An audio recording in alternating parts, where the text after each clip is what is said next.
Well, good morning, everyone. I'm Jeffrey Daugherty, the Christian Whistleblower. Welcome to the channel. Glad to have you with us today. I hope that you were around for our great interview last night with Travis Thorpe. Very interesting, very thought-provoking, and irritating for some of you, but that's kind of the way it goes around here, isn't it?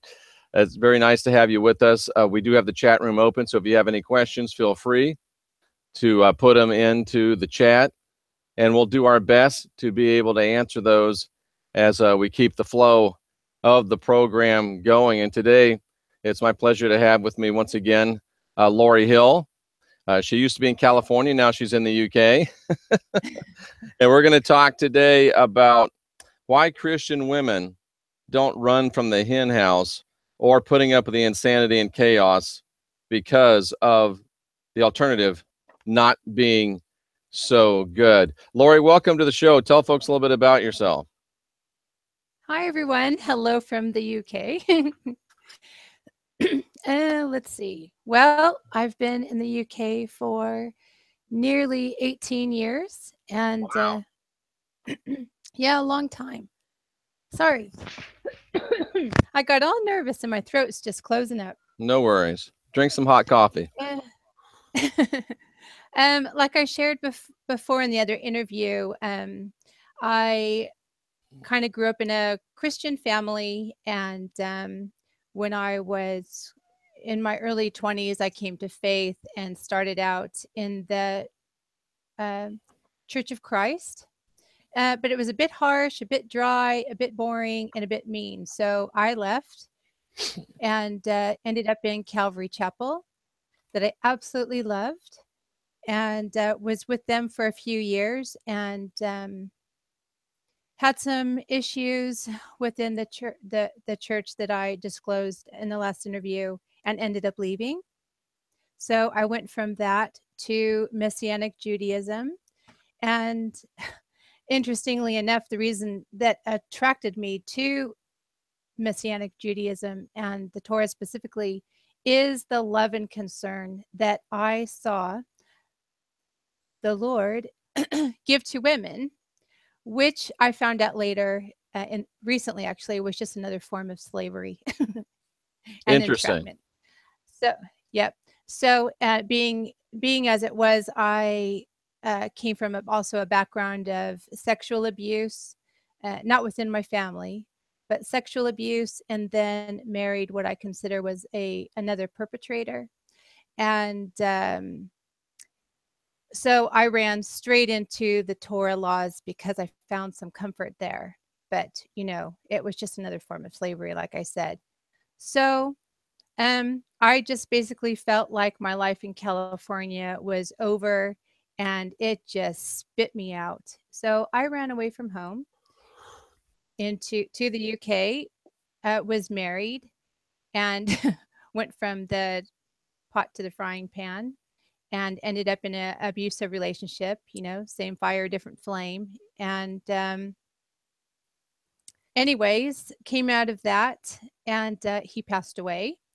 And so now I'm remarried, and the last few years have been quite stressful. And the last 3 years, I have really discovered a lot about myself.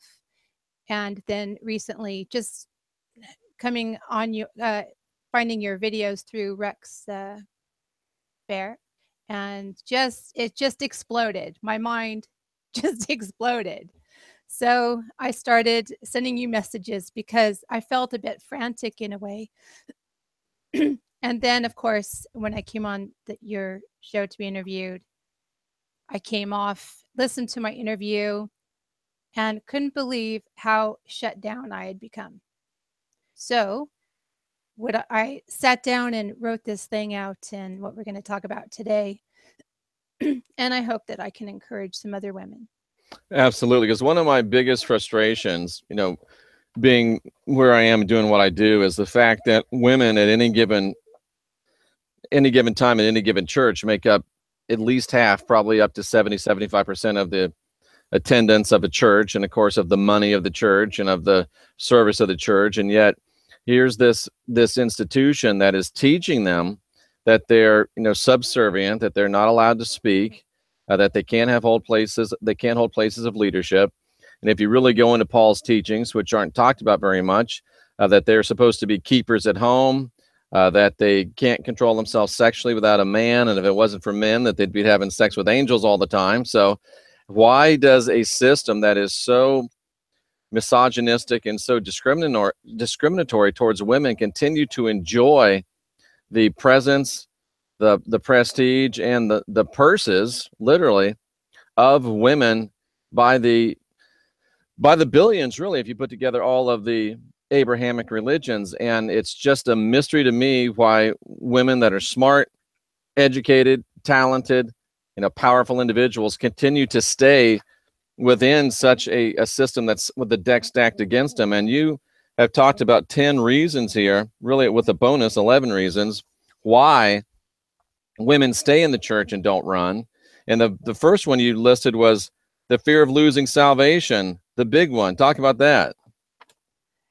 Right. Okay. My first exposure to that was I loved sitting around with the men and talking about doctrine. I Did they didn't like let you? being in, well, at first, you know, when I started questioning, because I can be kind of blunt, but I figure why mince words? I mean, that's kind of like why I've always really gotten along better with men anyways, because you can just speak freely without all. So you didn't want to be in the that kitchen men, making the coffee and the crumpets and all that stuff. You wanted to be out talking about doctrinal stuff. yeah. I mean, gosh, as a mother, I was in the kitchen all day long. Right. I That didn't makes want to sense. stay in the kitchen. So anyways, I used to sit in I used to call it the man cave. And Yeah. these guys used to have heated discussions, and they would argue not about the scriptures, but Arminianism versus Calvinism. And And basically, so for I people that just don't know, that's kind of a predestination or self-determination. Once saved, always saved. Can you lose your salvation? That kind of stuff. exactly. Yep. And so with Calvary Chapel, people were split. Some believed it, some didn't. Really, as So, far as the once saved, always saved? oh gosh, yeah. I didn't Yeah. realize there was such a split in Yeah. Calvary on that. Oh gosh, yeah. So I mean, a couple of times I was called a pea brain, because I would just say, "What are you arguing about this for? Aren't these guys dead? Haven't they been gone a long time? Why can't we just like look at what the scriptures actually say, and if in doubt, just like live a good life?" Well, that just irritated people, because, right? It's all, like I said last time, it's fear-based, right? And very authoritative. Right. So You do you've what the got, pastors and elders tell you, or else, right? absolutely. I mean, it is made known they are over you. Your husband Especially if you're a over woman. you. Oh gosh, yeah. And a lot of my friends used to watch oh, her name just Joyce Meyer, Right. right? And she was quite forceful, and to me it was always kind of a weird thing, because I didn't really care for her, because I thought she was kind of like in with them, so I felt kind of some condemnation from her as well. I never felt like free as a woman, even with some of the things I heard from her, or that could have just been how I took it. But it's just the system. So whether or not you believed you could lose your salvation or not, why risk it? Because you were never really sure. So if you did some of the naughty things, like maybe divorce, I mean, I was told, I'm just going to talk about me specifically. Mm-hmm. I was told because I was going to get divorced, I lost my salvation. I had a weird thing where we helped a dying man. He let him die in our house. And I was told because I interfered there, but he landed on my doorstep, I lost my salvation. I had friends that would leave our Calvary Chapel. One couple went to another church and they denounced Jesus as God, so they lost their salvation.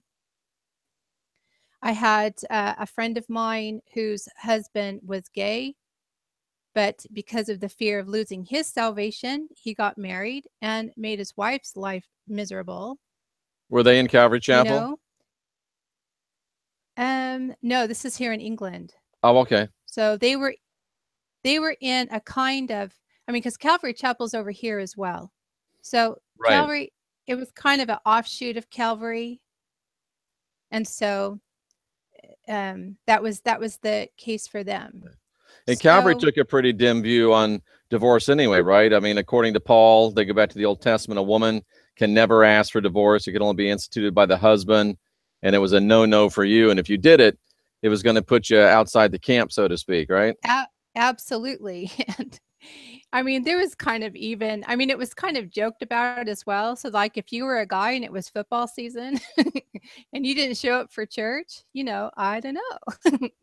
So there was always just that threat over your head that if you did the wrong thing or you didn't, oh my goodness, I mean, I'm going to go into it in another one, but even if you didn't believe in the Trinity, if you didn't believe in the Trinity, you weren't saved.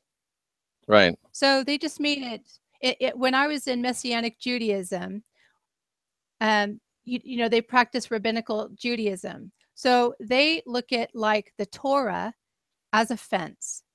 So you are protected in the pen with the fence of Torah. Those laws are meant to protect you. But because human beings are so weak and we're so prone to run out of the pen, they created rabbinical Judaism, which is another fence. So if you escape through the first fence of Torah, then rabbinical Judaism will hold you in the outer fence. So it's all about So keeping sheep in the pen one way or the other. absolutely. So it's fear. And the whole fear is if you mess up, the Lord's going to take his blessing off your life, right? And you're going to be lost. Yes. Yeah, you're out.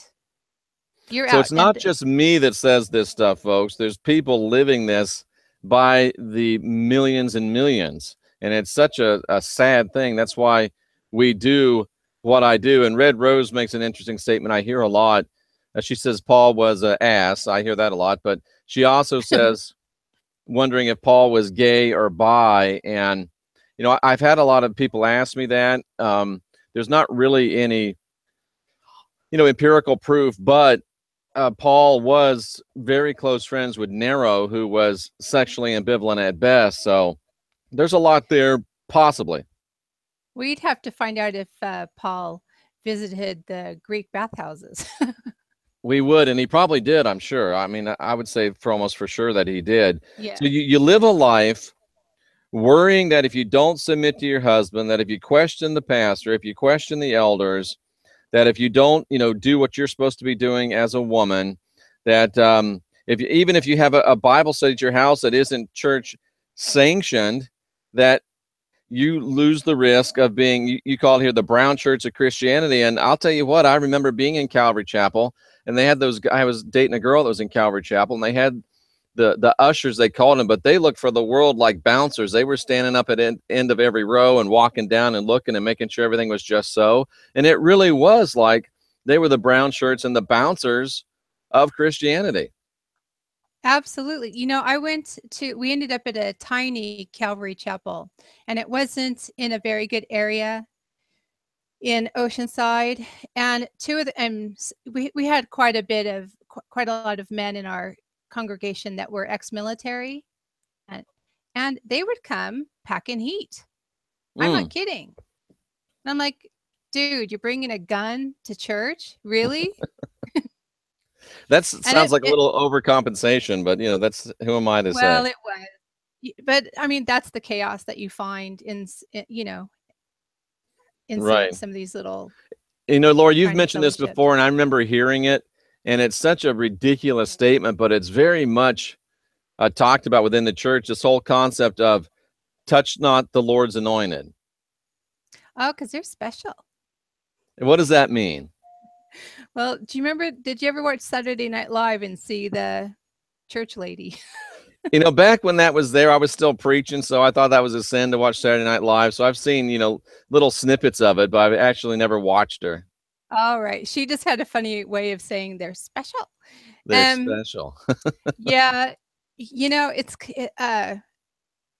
I was trying last time to remember when I was doing that interview what they would say to me, and because I would say, "Oh, it's of the devil, it's of the devil." But a lot of times they would tell me, like, I think it was I had that word of knowledge or about those pastors, about being in sexual sin.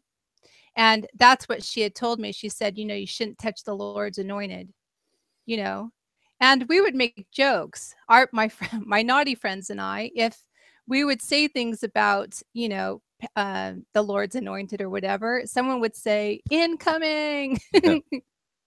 Well, you people don't know understand it, but the pastors, the preachers, the evangelists, they really taught that they were the Lord's anointed. They were a special class of people. Touch not the Lord's anointed, do his prophets no harm.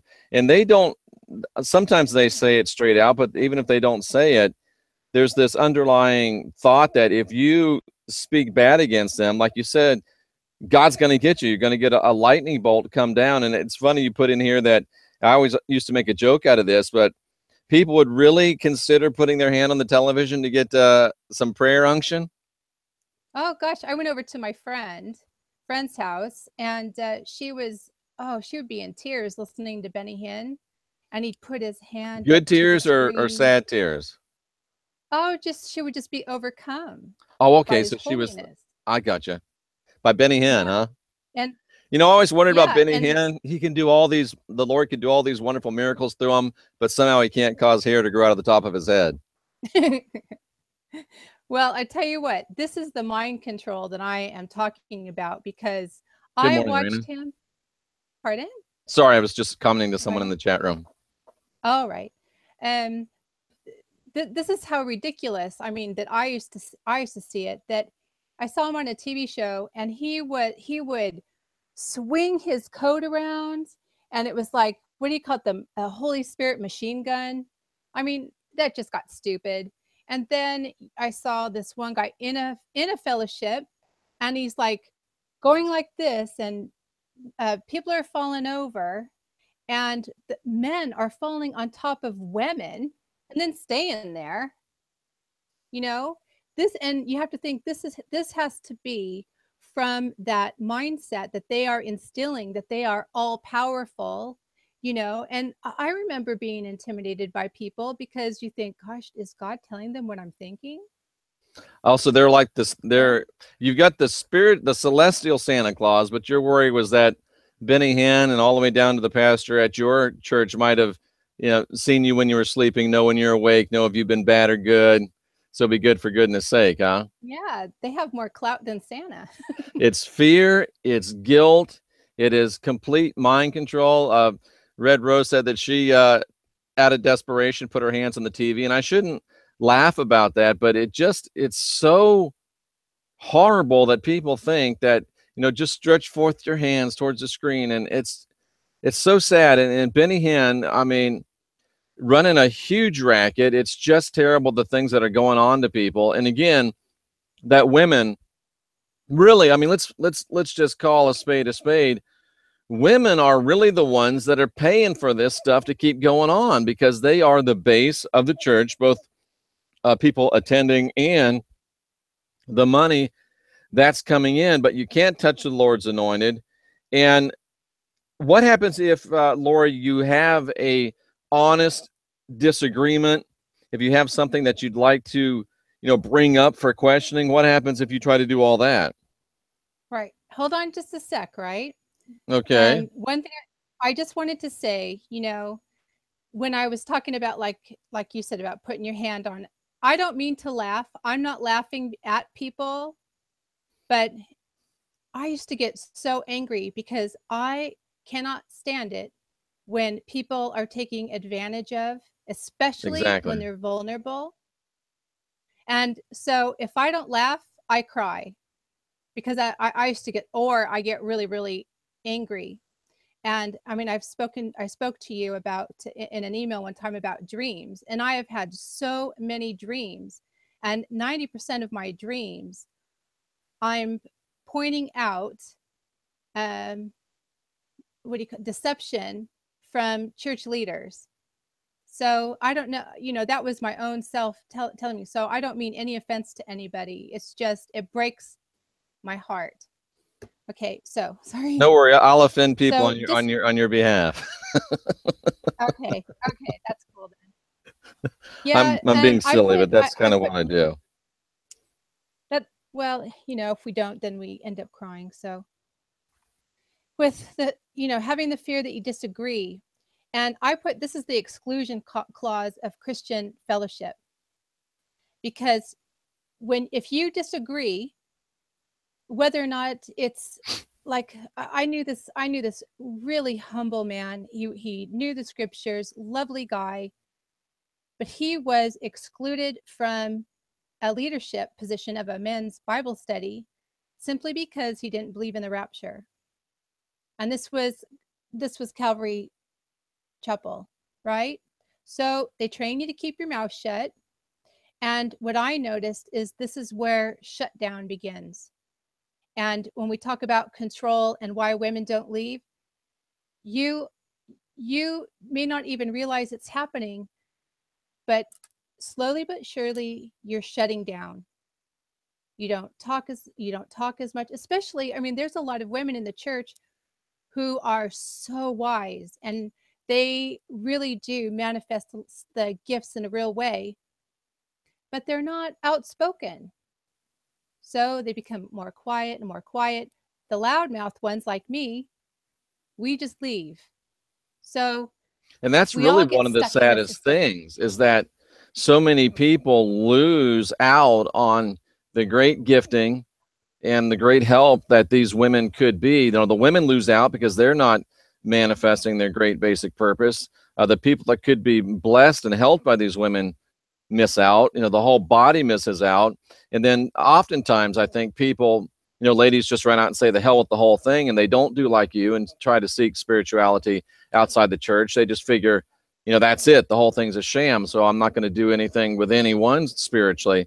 Now, hopefully, I get a lot of heat for saying this sometimes, but a lot of times people come out of the church, they go into atheism. And I think that that's not necessarily a bad thing, because many times the journey from hardcore evangelical Christianity to true spirituality does include what is almost a requisite stopover in atheism for a while, to get the idea of, you're not mad at God, you're actually mad at what's being done in the name of the divine. So you can get that cleared out, and then get yourself to realize, oh, it wasn't the divine, it was these people doing this in this name. And now you're able to move on into some, what I call free form spirituality. Right. And when you're forced to agree, I mean, if you, like you mentioned, a lot of the things that we sing, right? Right. One of the worship songs that we used to sing, like with Calvary Chapel, I mean, I used to listen to K-Wave all day long. Christian radio. Yep. So I would hear Maranatha songs, and one of my favorite ones was "To Dwell in Unity." So it's based on Psalm 133:1. Behold, how good and pleasant it is for brethren to dwell together in unity. In unity, to dwell in unity. And we would sing that over and over and over and over. So that's programming. So when I Absolutely. say The mind unity control, is what we say is what we get unified around. absolutely. And do you know what? I've been intimidated. A funny kind of story one time. I mean, I used to hang out with some of the fringe ministries, and there was one, it was called Mormonism Research Inc. or something. I remember that. I remember those guys, because you're down from San Diego way. What's his name? I remember that. I absolutely remember those guys. Mormonism Research something or other. Yes, I know exactly who you're talking about. Well, back when they had just built that new Mormon temple in La Jolla. Yep. It's kind of funny because they put like a little gold Mormonism Research Ministries, it was called. Yeah. Yeah, something like that. And those are all facing towards the temple lot, believe it or not. Yeah. All those Moroni's. Well, the Moroni on this was struck by lightning. Oh no. The day before it opened. But I've been to the Mormon temple in Utah, because my friend lives out there, And around the whole building is the pentagram. So I used to freak out. Absolutely. You know, I used to You do know, a week-long teaching on Mormonism back when I was a silly Christian evangelist, and I've been to the temple and took all those pictures, and it's full of Masonic imagery, the oh pentagrams, the God, yeah. handshakes, the star signs, the moon phases. It's just crazy. Well, you know, I went out there with Mormonism research and we picketed it because they were letting all the people in beforehand to look at it, and then they had to rip all the carpet out and Exactly. whatever They do because that every we time. contaminated it. But so we were holding signs, you know, Mormonism is not Christianity and all that. And after everyone had left, this deacon came out and he got right up in my face, like close, and he said, "Yeah, you're right. We are nothing like Christianity." And he was like, you know, pushing his chest against mine. So, I mean, I've been intimidated quite often. I mean, I mentioned it before, and also I've always had warnings about touching the Lord's anointed. I've been yelled at. I've been told to stay in my place, keep quiet. You know, so women, you know, you have to ask yourselves, how many times do you feel like you've been shut down? Absolutely. And you know, Laurie, it's so interesting to me because, you know, knowing a little bit about your background, your dad was at one time involved with the Church of Scientology. And you talk about what Calvary Chapel was doing to you and doing to people and doing to women. And Calvary Chapel will get up all day long and talk about how bad Scientology is for the tactics they employ.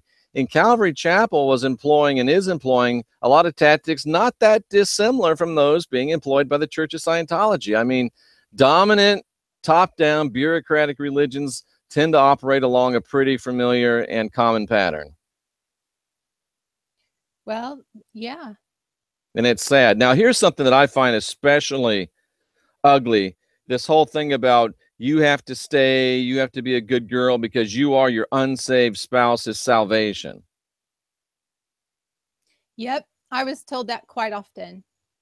So let me You get know, this and straight. If your women have husband isn't saved, right, and he's going to go to hell if you leave him, so you have to stay in a hell of a marriage, in an abusive situation. You have to stay there in order to make sure that this guy doesn't go to hell. So what a fear, what a guilt, what a control matrix. It's just so sad. Well, it is. And you figure, you know, and then if you do leave the church, then your support system's gone. Yeah, They're good at absolutely. I know all supporting about that. you. They're not But it's everything you good for you know. anyways. Well, Lori, it let me is. And interject this from Raina Darkness in the chat room. This is very good. I sorry. think it goes right to your point. No worries.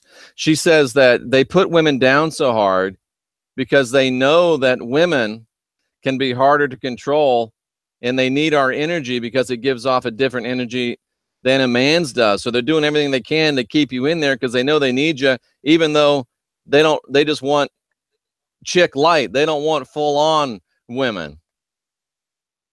Well, and you know, yesterday when you were doing the talk on long hair, you know, why do you think when the Israelites captured the women, first thing they did was uh the Rape the them. Lord. I don't even know what to call him anymore, but Yeah. you know, him. Um I use the first term red bastard. I don't know if you'd be comfortable with that, but yeah, well, I I'm just messing with you. call him RB. I mean, No. his name is the Lord, Yahweh, Yaldabaoth, you know, Jehovah. We know who you're talking about around here. Well, I have worse that I call him. That's Oh, my problem. okay. I don't necessarily Good for I you, have girl. You go.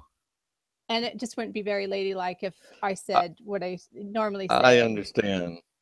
Um, what was I going to say? Oh, so yeah, rape him. They get to choose him as wife. And what do?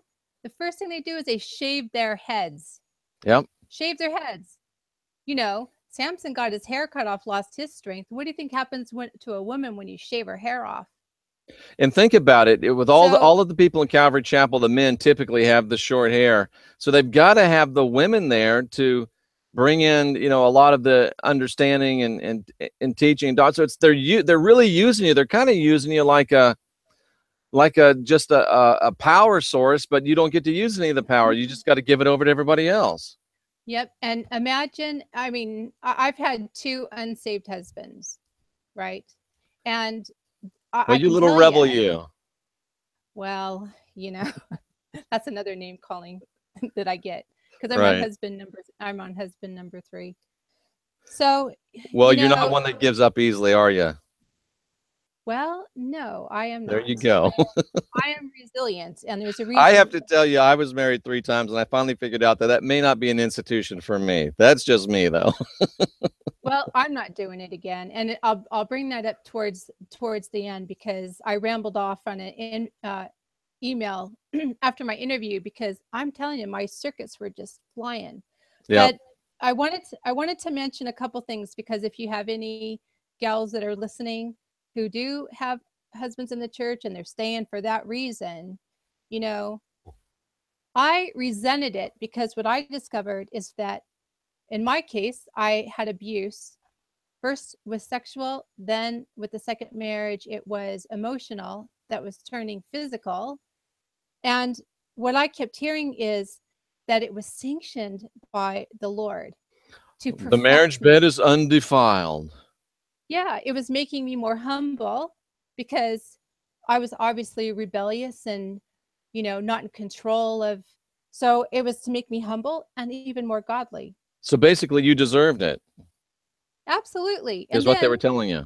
yeah, and it was really sad because then you'd go to church on a Sunday morning alone and you'd sit there and while the worship band's playing and the pastor sitting with his wife in the front row and he's putting his arm around her and rubbing her neck and you would just sit there and just suffer from the if onlys.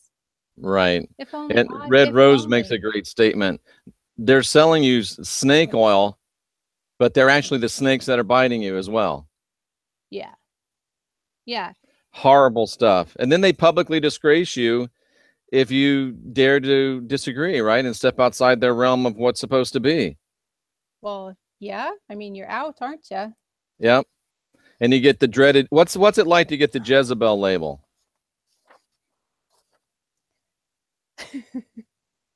It used to piss me right off. I'm sorry. Yeah. It really did. Because to me it was like an insult. Oh, I'm sorry. I have a critical thinking brain and I have access to the same spiritual gifts that you have and I'm seeing something's wrong and I am daring to touch the Lord's anointed, you know? And I wanted to say also, but just to back up, when I used to go and help out at the Laurie Harvest Harvest Crusades. Crusades. Yep, and this is how defragmented. I mean, these were mostly Calvary Chapel people.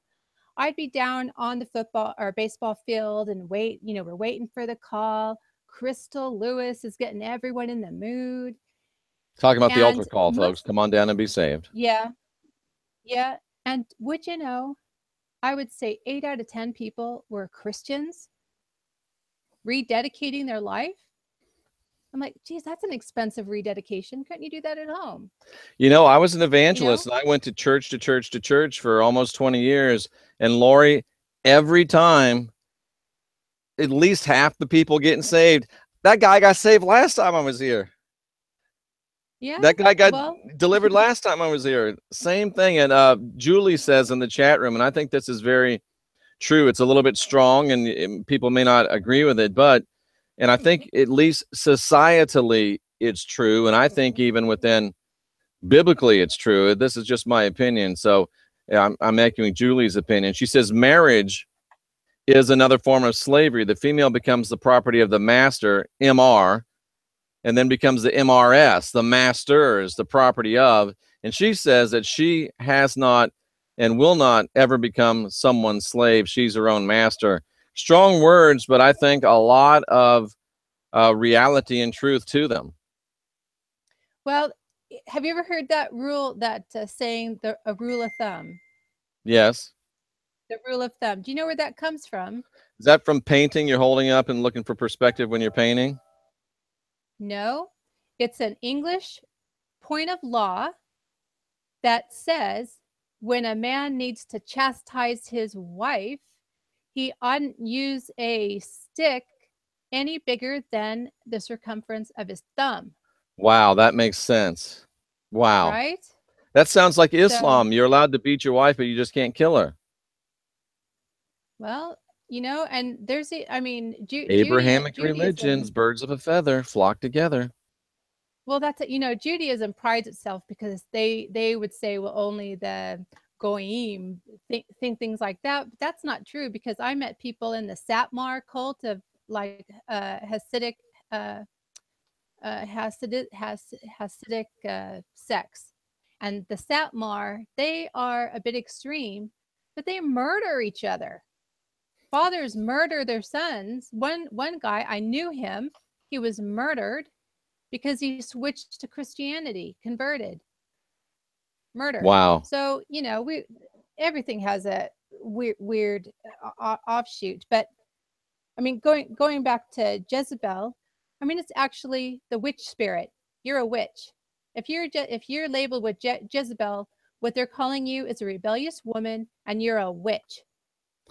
And you know So what? you They're get right in the instance of you're a woman that dares to think for herself, to use her own mind, to use her intention, to use her own will towards trying to direct to make her life better. And you're a witch, yes, but that just means you're someone that's using your own brain and you're stepping outside of their control structure. So they are correctly identifying you, but they're then persecuting you for wanting to. I mean, how dare you want to be a man?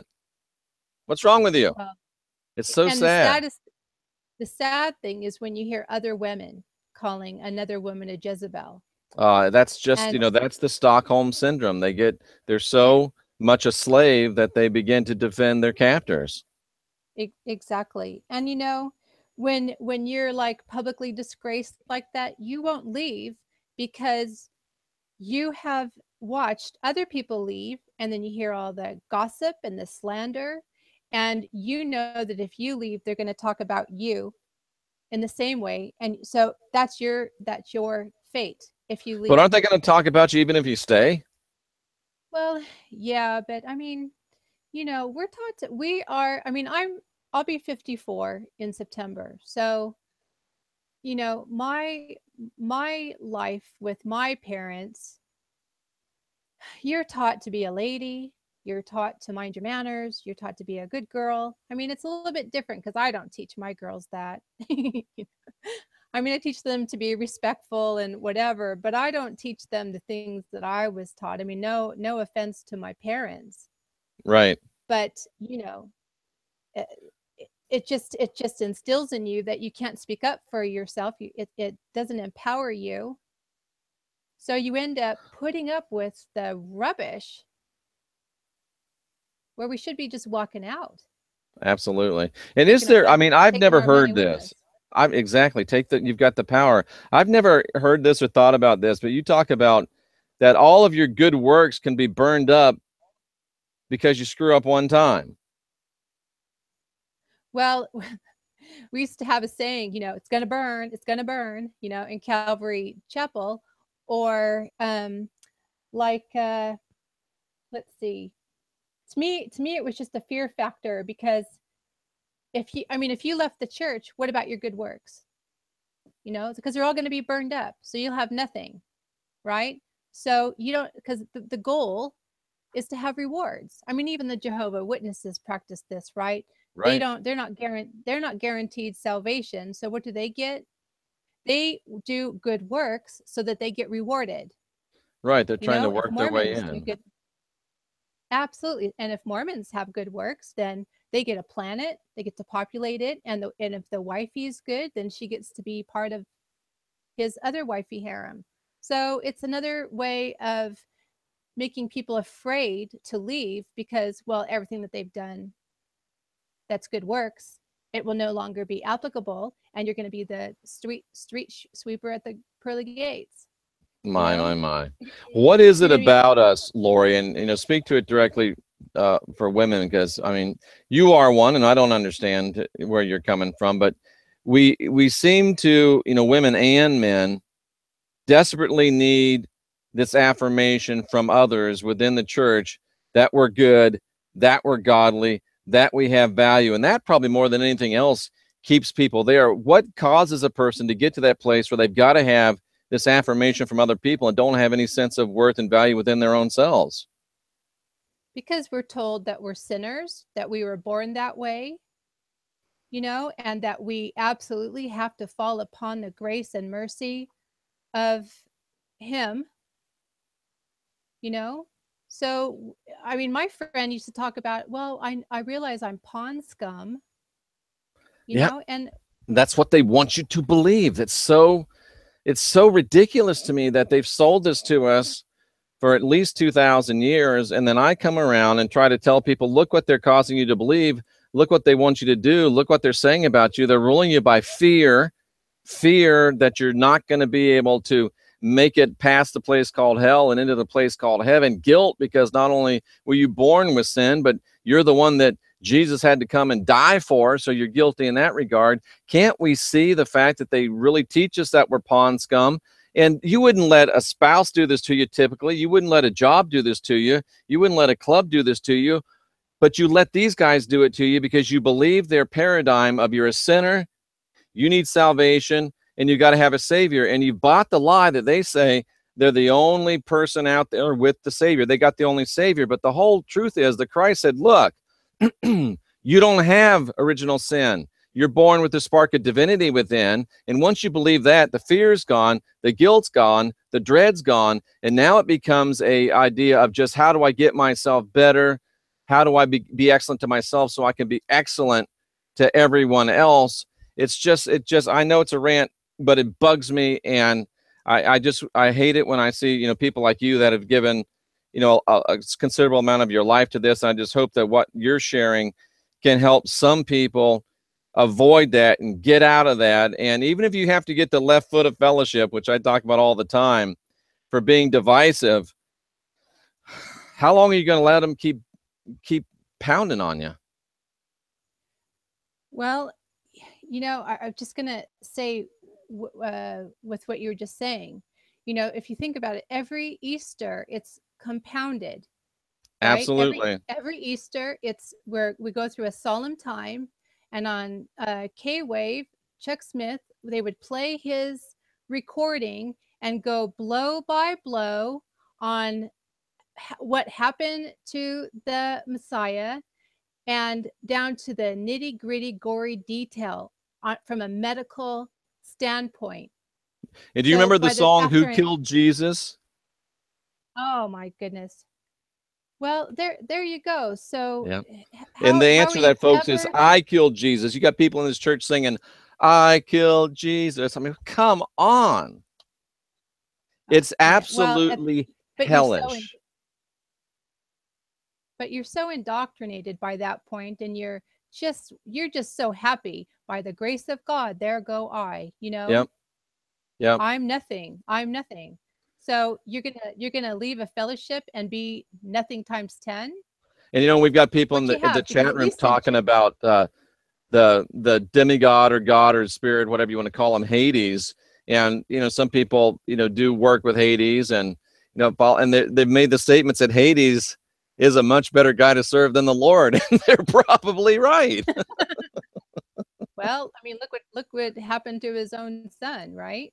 Right. The God that said, do not kill, did what? Killed his own son. How about that? Well, and not just killed him. How about that? See, how about that? He was tortured, That's nearly right. bled to death.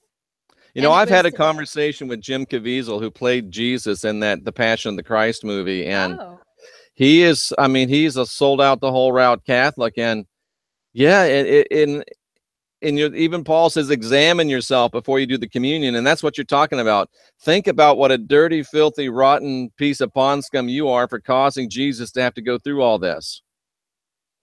And it's just fear and it's guilt. And fear and guilt are probably two of the most disempowering things that can be put on people. So why? It's like if you're hitting yourself with a hammer, it feels a lot better when you stop. So don't let them hit you with the hammer either. Well, and within the Christian church as well, in regards to women, we have one of two roles to fulfill. were either a Mary or a Martha. Tell people what that means. All right. Well, if you're a Mary, then you adoringly sit at the feet of Yeshua, and you're the one that has all the showy gifts. We used to call it the glory gifts. Right.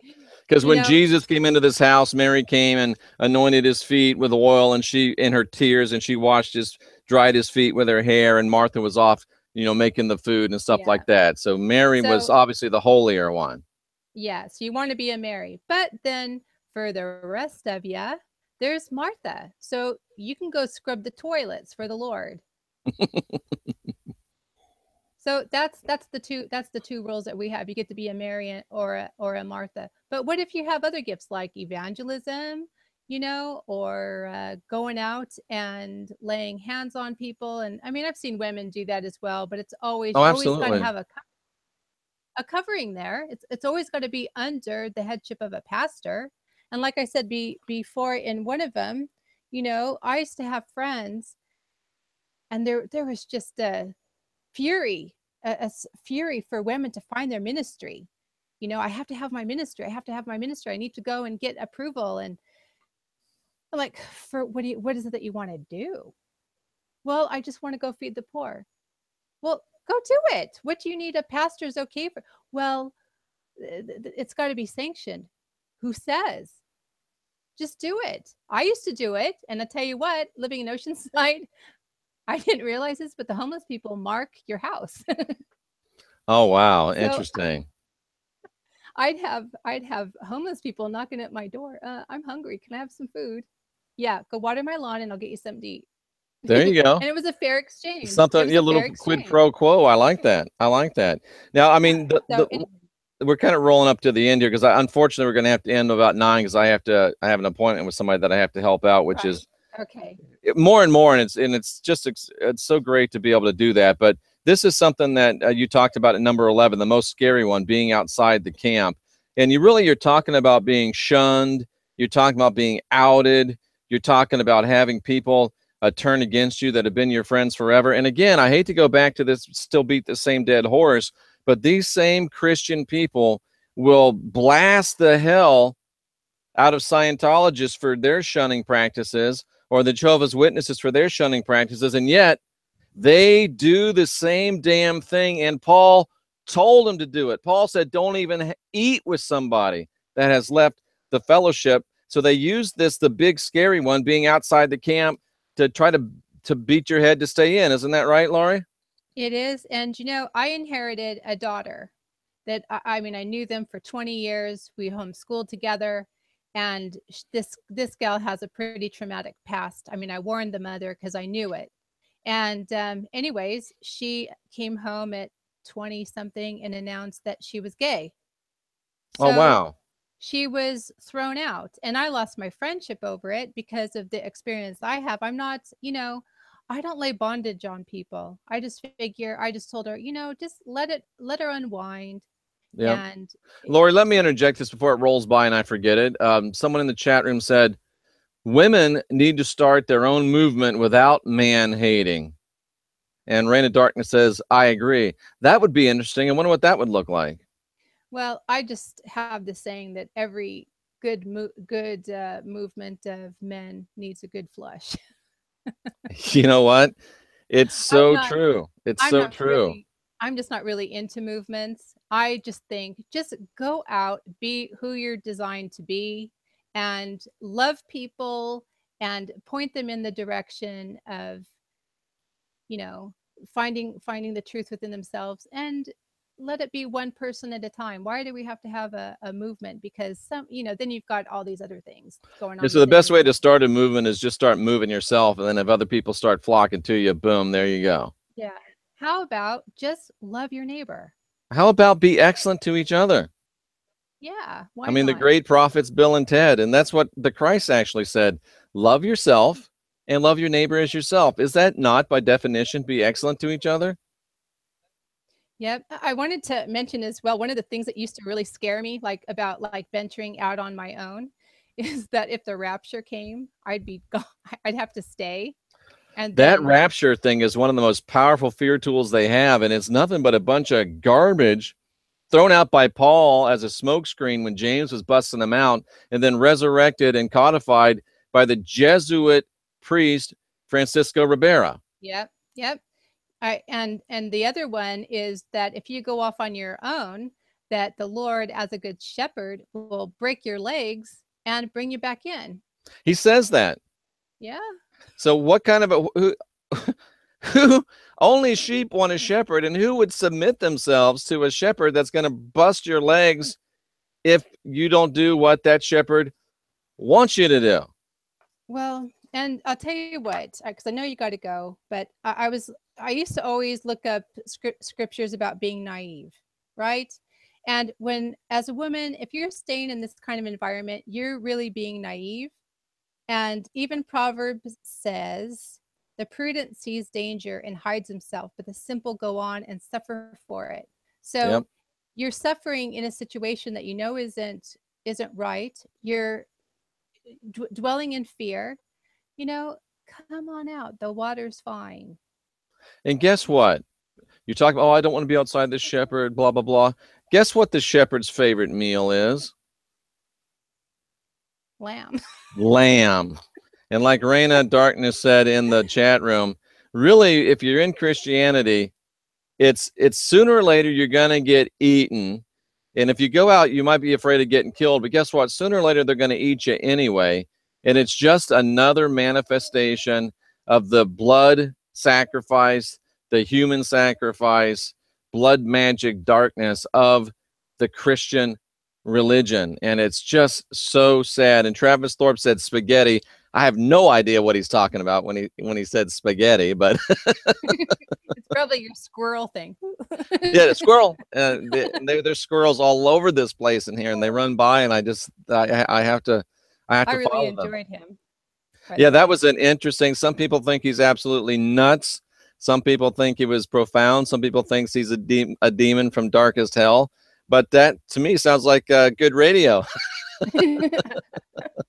I love that kind of stuff. The weirder, the better.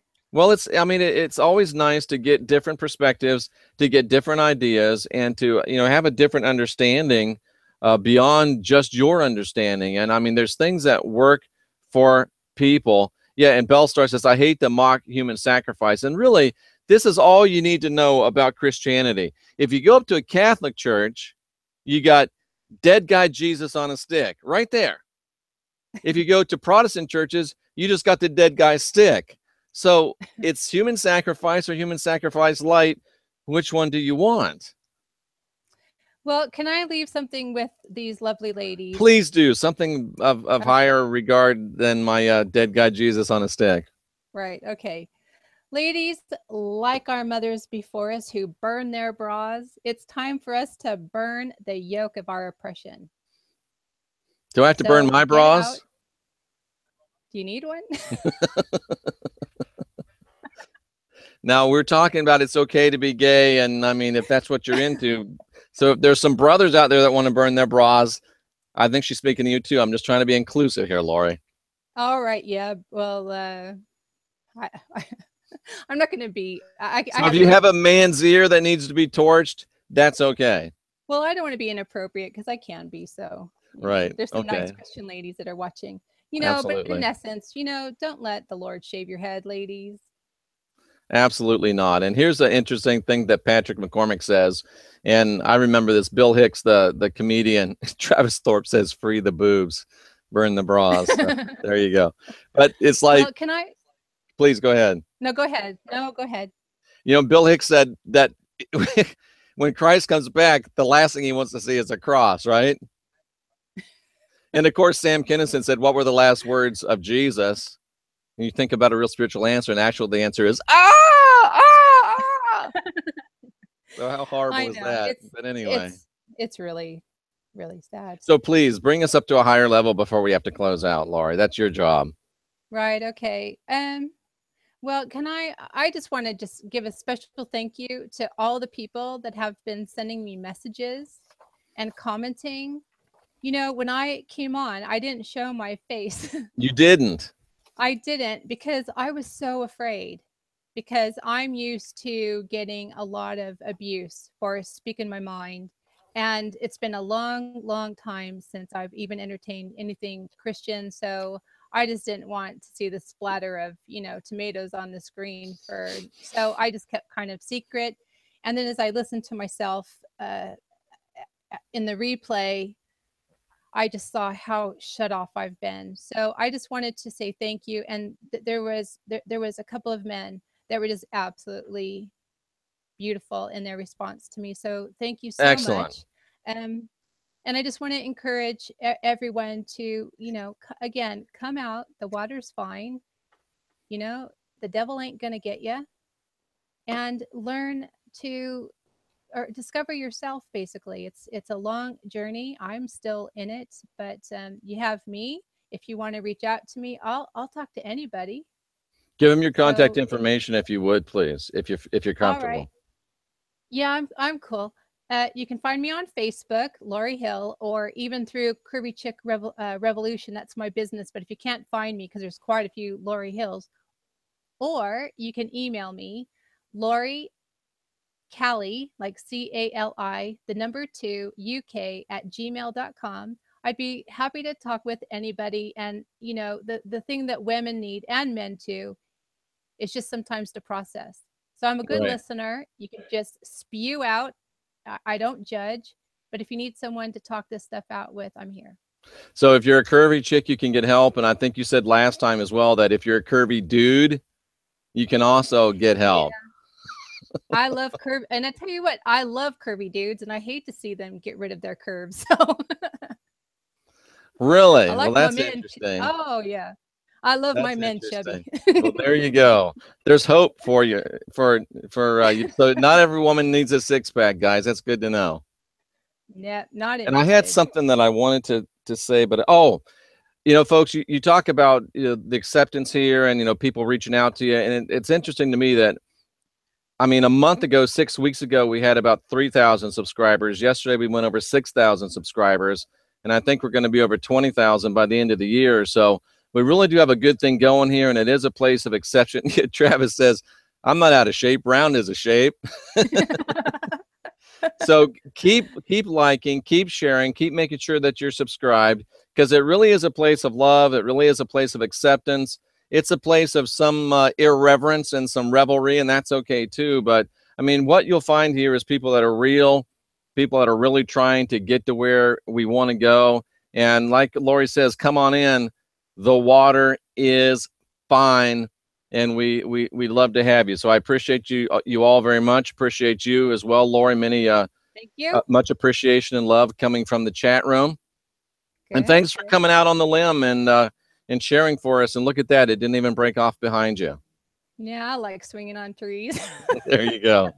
Laurie Hill from Cali all the way to the UK. Thanks for being with us today. You're welcome. Thank And you I'm for having me, Jeff. my pleasure. And I'm Jeffrey Daugherty, the Christian Whistleblower. This will be uploaded and archived within a few minutes, and we'll be back throughout the day with more broadcast excellence for you. I'm Jeffrey Daugherty, the Christian Whistleblower, for Laurie Hill, saying thank you, and we'll see you again soon.